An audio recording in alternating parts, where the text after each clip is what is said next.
So let's build out a $2 million plus retirement. I'm doing something a little different today. I'm really focusing on my younger viewers, people in their 20s, 30s, and 40s. If you're in your 50s and 60s, of course you can watch. But I'm going to focus on what it takes to build out a $2 million plus retirement. One of the key components is time. I'm going to talk through those components and then show you the actual numbers a little bit later. But people have been reaching out to me from my prior videos and saying $2 million plus retirement is totally unrealistic. And I would say for the vast majority of Americans, yes, it is unrealistic. But for maybe the top 5 or maybe top 10%, it is doable. It takes time, it takes dedication, and I'm going to talk through today all the components that you need to make a $2 million plus retirement possible. So stay with me. So an interesting fact about millionaires, at least in America, the average millionaire is over the age of 60, in their early 60s. And the average millionaire in America isn't necessarily a business owner. It's a person who worked a good job consistently for 20, 30, 40 years and who saved and invested diligently and got to that magic number. You also have to look at statistics for millionaires in America and realize that sometimes it includes components such as home equity or other assets that aren't necessarily liquid. But looking at the percentage of Americans in total that are liquid millionaires, meaning have millionaires outside of home equity, it's about 8%. So I've worked with a lot of millionaires and extremely wealthy people, and I've worked with people to build $1 million plus and $2 million retirements. First component is building a $2 million plus retirement. You need at least 30 years in the market. You need time. If you have favorable market conditions, if the wind is really at your back, you need at least 23 to 25 years in the market.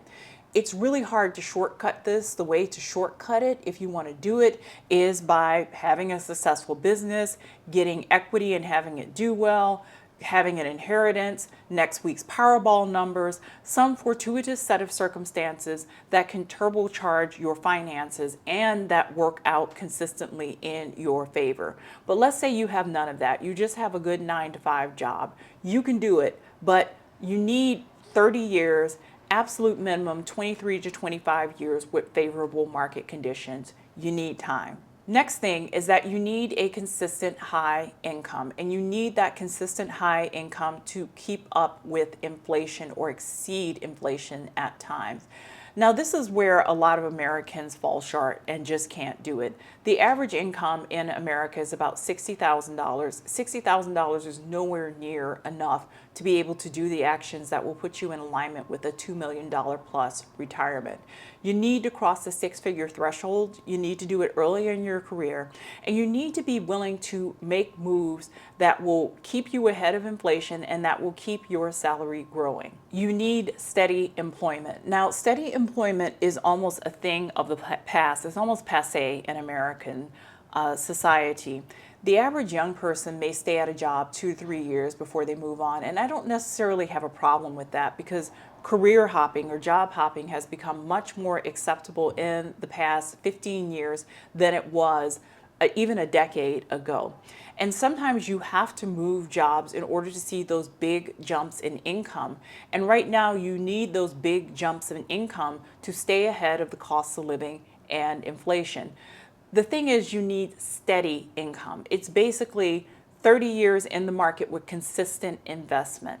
Let's say you have a bad year, you are on disability, you have to take time off to care for your family, or you're just unemployed, where you've missed a beat.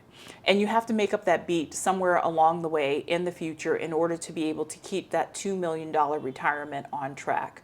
So this is another place where Americans and just the things kind of fall apart in building out a successful retirement. You have to have consistent high income. You'll need a lot of patience. You'll need a tremendous amount of patience. The reality is, in taking this pathway of building out a $2 million retirement, or even a $1 million retirement, when you're on this course, the first 5 to 10 years, you're not going to see that much action.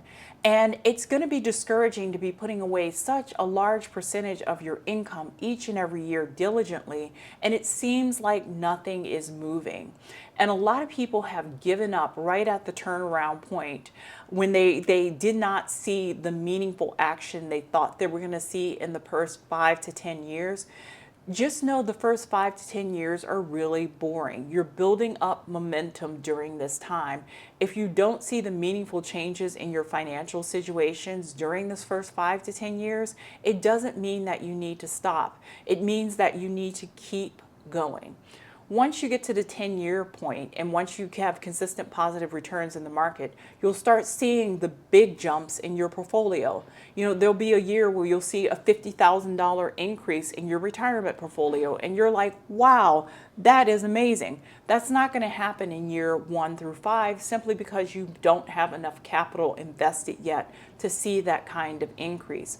So you have to be dedicated to the cause and you have to be able to stay the course even if you're not initially seeing the returns that you were hoping or that you thought that you would get in the first few years. Is because you don't have the capital yet. Once you hit something called critical mass, and that usually happens in retirement accounts around the $600,000 mark. You know, if you have $600,000 in a retirement account and you have a really good year in the market where there's a 20% return, that's $120,000 that you suddenly see in your account. And then it's like, wow, okay, I get it. Something important is happening here.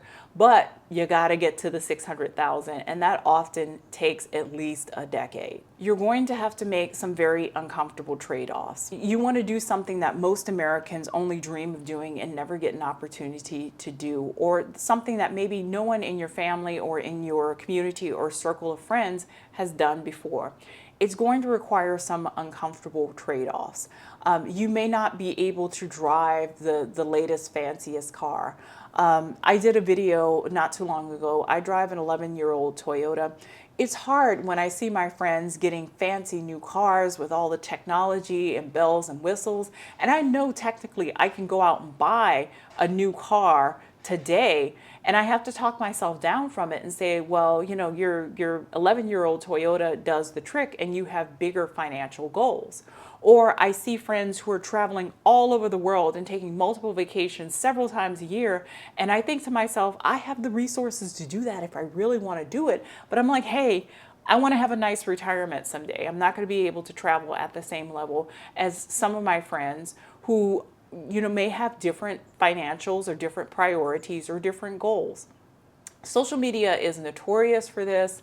I really have to limit my consumption of social media because it presents life as just one big purchase opportunity and happiness is just a credit card swipe away.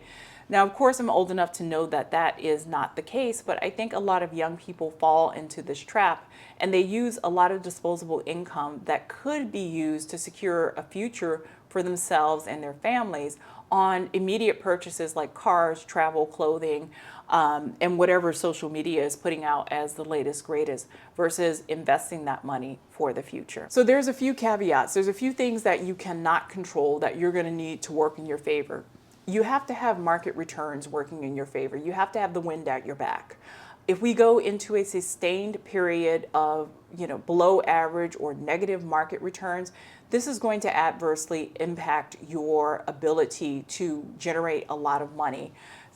Think about that person who has $600,000 in a retirement account and gets a 20% return or $120,000 in 1 year versus a year where they may only get a 2% return and they only generate $12,000 in that year. That's a huge, huge difference. So something that you have to consider that is completely outside of your control is that you need to have market conditions working in your favor for a prolonged period of time. You have to have the wind at your back for this to work. Next is our old and reliable friend, inflation. I talk pretty extensively about inflation. I probably talk more extensively than the average financial advisor about inflation.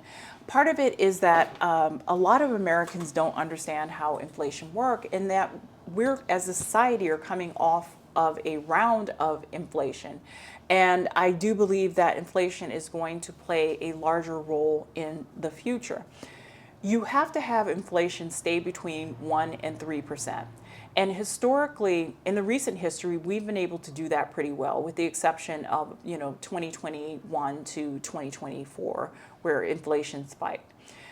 If we go into a period of sustained, prolonged high inflation, everybody's got a problem. I just did a projection on $2.5 million retirement with a 5% rate of inflation.